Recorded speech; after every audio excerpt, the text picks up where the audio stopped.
আসসালামু আলাইকুম। সংবাদে আপনাদের সবাইকে স্বাগতম জানাচ্ছি আমি নাফিসা। শুরুতে সংবাদ শিরোনাম।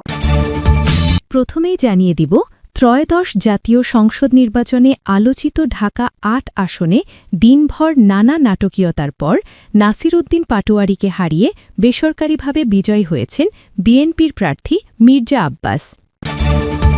এরপর জানিয়ে দিব, অনিয়মের অভিযোগ নিয়ে গভীর রাতে ইসিতে মামুনুল হক। তারপর জানিয়ে দিব, এখন পর্যন্ত এককভাবে বিএনপি বিজয়ী ১৮৪ আসনে, জোটে ১৮৭তে। ত্রয়োদশ জাতীয় সংসদ নির্বাচনে ২৯৯টি আসনের মধ্যে এখন পর্যন্ত ২৬২ আসনের ফলাফল পাওয়া গেছে। সর্বশেষ জানিয়ে দিব, বিপুল ভোটে হারলেন জামায়াতের আলোচিত প্রার্থী কৃষ্ণ নন্দী।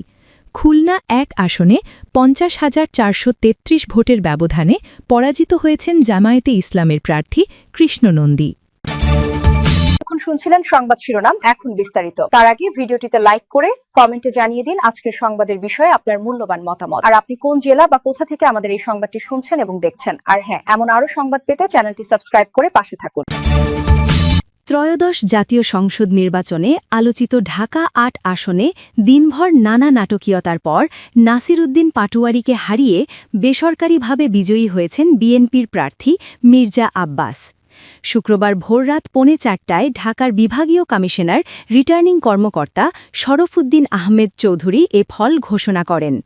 শরফুদ্দিন আহমেদ চৌধুরী জানান, ঢাকা ৮ আসনের ১০৯টি কেন্দ্রের মধ্যে ১০৮টিতে বিএনপির মির্জা আব্বাস ৫৬,৫৫২ ভোট পান। এর সঙ্গে তিনি ২,৮১৪টি পোস্টাল ভোট পেয়েছেন। অন্যদিকে ঢাকা ৮ আসনে এনসিপির মোহাম্মদ নাসির উদ্দিন পাটোয়ারী ১০৮টি কেন্দ্রে পেয়েছেন ৫১,৫৭২ ভোট। এর সঙ্গে তিনি পোস্টাল ভোট পেয়েছেন ২,৫৫৫টি। ত্রয়োদশ জাতীয় সংসদ নির্বাচনে ঢাকা ১৩ আসনের ভোট গণনা নিয়ে অনিয়মের অভিযোগ তুলে নির্বাচন কমিশনে ইসিতে আবেদন করেছেন বাংলাদেশ খেলাফত মজলিসের আমির মাওলানা মামুনুল হক। শুক্রবার ১৩ ফেব্রুয়ারি দিবাগত রাত ৩টার দিকে তিনি আগারগাঁওয়ের ইসি ভবনে যান। এর আগে রাত ২টার দিকে সংশ্লিষ্ট রিটার্নিং কর্মকর্তার কার্যালয়েও অভিযোগ দেন তিনি। মামুনুল হকের ভাষ্য অনুযায়ী রিটার্নিং কর্মকর্তা তাকে জানান, পাশের নির্বাচন কমিশন কার্যালয়ে অভিযোগ দেওয়া যেতে পারে। ফল ঘোষণার পর সংক্ষুব্ধ হলে আদালতেও যাওয়ার সুযোগ রয়েছে। আদালতের নির্দেশনা অনুযায়ী প্রয়োজনে পুনরায় ভোট গণনা করা হবে। অভিযোগের বিষয়ে তিনি বলেন, ঢাকা ১৩ আসনে ৯ জন প্রার্থী ছিলেন। ব্যালটের এক পাশে ৫ জন এবং অন্য পাশে ৪ জনের নাম ছিল। তার নাম ছিল বাম পাশের সর্বনিম্ন স্থানে। নামের পাশের ঘরে ফাঁকা জায়গা থাকায় অনেক ভোটার সেখানে সিল দেন, যা বাতিল করা হয়েছে। তিনি দাবি করেন, ৫০টি কেন্দ্রের ফলাফলে আমার ১২০০ ভোট বাতিল হয়েছে। সব ১৩৭টি কেন্দ্রে একইভাবে ভোট বাতিল হলে তা প্রায় ৩,০০০-এ পৌঁছতে পারে। তার মতে, নিকটতম প্রতিদ্বন্দ্বী বিএনপি প্রার্থী ববি হাজ্জাজ ধানের শীষ প্রতীকে প্রায় ২২০০ ভোটে এগিয়ে আছেন বলে জানানো হয়েছে। বাতিল হওয়া ভোট বৈধ হিসেবে গণ্য হলে ফল পরিবর্তন হতে পারে বলে তিনি দাবি করেন। মামুনুল হক আরও অভিযোগ করেন, কিছু কেন্দ্রে ফল প্রকাশে বিলম্ব হয়েছে। তার ভাষ্য অনুযায়ী বিলম্বের সময় ইঞ্জিনিয়ারিং করার চেষ্টা হয়েছে বলে আশঙ্কা রয়েছে। রিটার্নিং কর্মকর্তার সঙ্গে কথা বললে তিনি বিষয়টি কমিশনের এখতিয়ার বলে উল্লেখ করেন। পরে ইসি সচিবের সঙ্গে যোগাযোগ করলে তিনি জানান, বিষয়টি রিটার্নিং কর্মকর্তার আওতায় পড়ে। ত্রয়োদশ জাতীয় সংসদ নির্বাচনে ২৯৯টি আসনের মধ্যে এখন পর্যন্ত ২৬২ আসনের ফলাফল পাওয়া গেছে। এর মধ্যে বেসরকারিভাবে বিএনপি এককভাবে ১৮৪টি আসনে বিজয়ী হয়েছে। জামায়াতে ইসলামী জয় পেয়েছে ৭টি আসনে। এছাড়া জাতীয় নাগরিক পার্টি পেয়েছে ৬টি আসন ও ইসলামী আন্দোলন জয়লাভ করে ১টি আসনে। এছাড়া স্বতন্ত্র প্রার্থীরা পান ৬টি আসন। বৃহস্পতিবার রাতে ভোট গণনা শেষে বিভিন্ন আসনের বেসরকারি ফলাফল ঘোষণা করা হয়। শুক্রবার বেলা 11:15 পর্যন্ত প্রাপ্ত ফলাফল অনুযায়ী বিএনপি ও মিত্র দল এখন পর্যন্ত জয় পেয়েছে ১৮৭টি আসনে।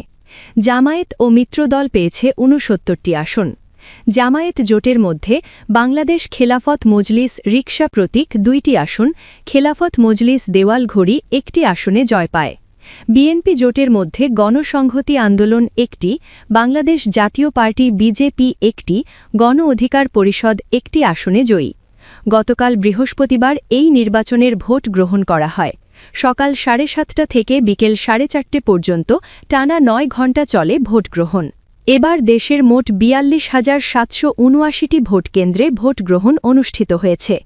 এসব কেন্দ্রে 2,47,482টি ভোটকক্ষ ছিল। এই নির্বাচনে মোট 50টি রাজনৈতিক দল অংশগ্রহণ করেছে, প্রতিদ্বন্দ্বিতা করেছেন 2,028 জন প্রার্থী।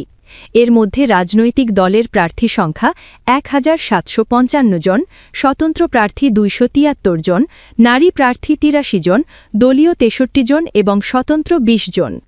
রাজনৈতিক দলগুলোর মধ্যে সবচেয়ে বেশি প্রার্থী দিয়েছে বিএনপি।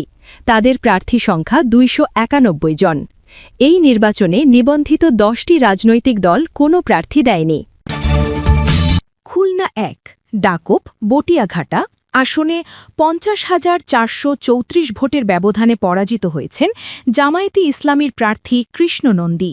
এ আসনে বিপুল ভোটে বিজয়ী হয়েছেন ধানের শীষ প্রতীকের প্রার্থী আমির এজাজ খান। বৃহস্পতিবার 12 ফেব্রুয়ারি রাতে বেসরকারি হিসাবে এ ফলাফল পাওয়া যায়। ধানের শীষ প্রতীক নিয়ে আমির এজাজ খান পেয়েছেন 1,20,092 ভোট। অন্যদিকে তার নিকটতম প্রতিদ্বন্দ্বী জামায়াতে ইসলামী মনোনীত প্রার্থী কৃষ্ণ নন্দী পেয়েছেন 69,658 ভোট। এর আগে বৃহস্পতিবার সকাল 7:30 থেকে সারা দেশের 42,779টি কেন্দ্রে একযোগে ভোট গ্রহণ শুরু হয়। এদিন সকাল থেকে কেন্দ্রগুলোতে ভোটারদের উপস্থিতি কম থাকলেও বেলা বাড়ার পর ব্যাপক ভিড় লক্ষ্য করা যায়। বিশেষ করে তরুণ ভোটারদের উপস্থিতি ছিল চোখে পড়ার মতো।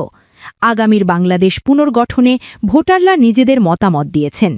বিকাল 4:30টায় ভোট শেষ হওয়ার পর শুরু হয় গণনা।